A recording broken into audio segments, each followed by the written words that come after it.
Welcome everyone to another session of the Product Management View webinar series. Every Wednesday at 12 noon Eastern Standard Time, product management professionals can pick up the latest in thought leadership, tips, and tricks. Susan Genishan leads webMethods' product team, where she defines the product strategy and implements the company's overall product roadmap.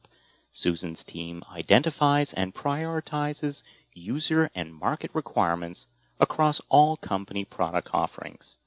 During her 14-year career, she has served with TPN Register, CheckFree Corporation, and Deloitte Consulting in positions such as software development, system implementation, product management, and solution marketing responsibilities. Susan is a graduate of the University of Pittsburgh and a degree in mathematics. On that, take it away, Susan. Hi, everyone. As James said, my name is Susan Genishan, and today I run product management for webMethods. In case you don't know who webMethods is, we're a publicly held $200 million software company. Our software is integration, business process management, and service-oriented architecture focused. As James also mentioned, prior to joining webMethods, I did have a history with Deloitte Consulting back in the days when the consulting groups were called Big Six Consulting. Based on that experience and the time frame I was there, which were during the days of business process reengineering, that was all the rage then, I have learned and become a very process-focused person. So I've utilized that skill here at webMethods. Today, we'll talk about how webMethods went from a startup with pretty much a bare-bones process on how to deliver software to the market to what I like to call it the Goldilocks approach. That's not too much process, so we hamper the innovation, not too little process, so we can ensure we're still delivering quality products.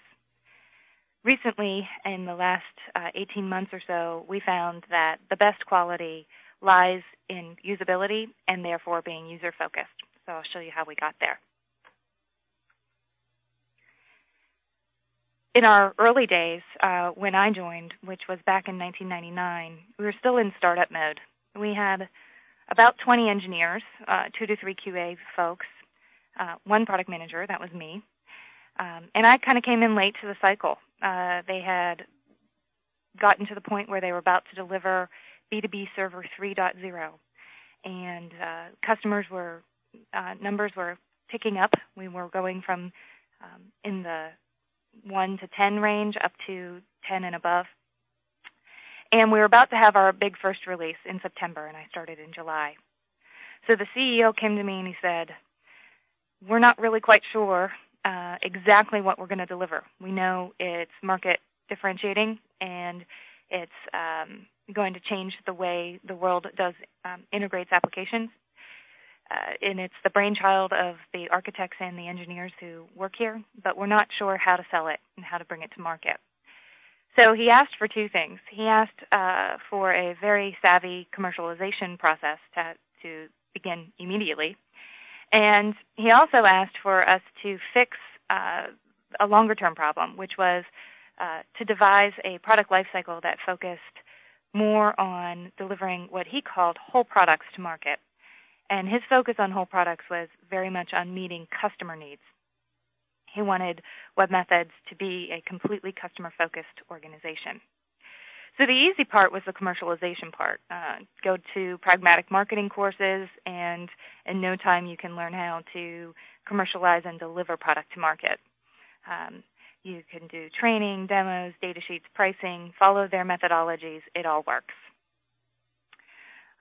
What was a little bit harder was focusing on the customer and planning whole products that would be impactful to our customers. So at this point, though, we still weren't very interested in listening to the market at large, listening to industry analysts. We felt it was the right time to just kind of focus on our customer needs. So we devised this early product life cycle.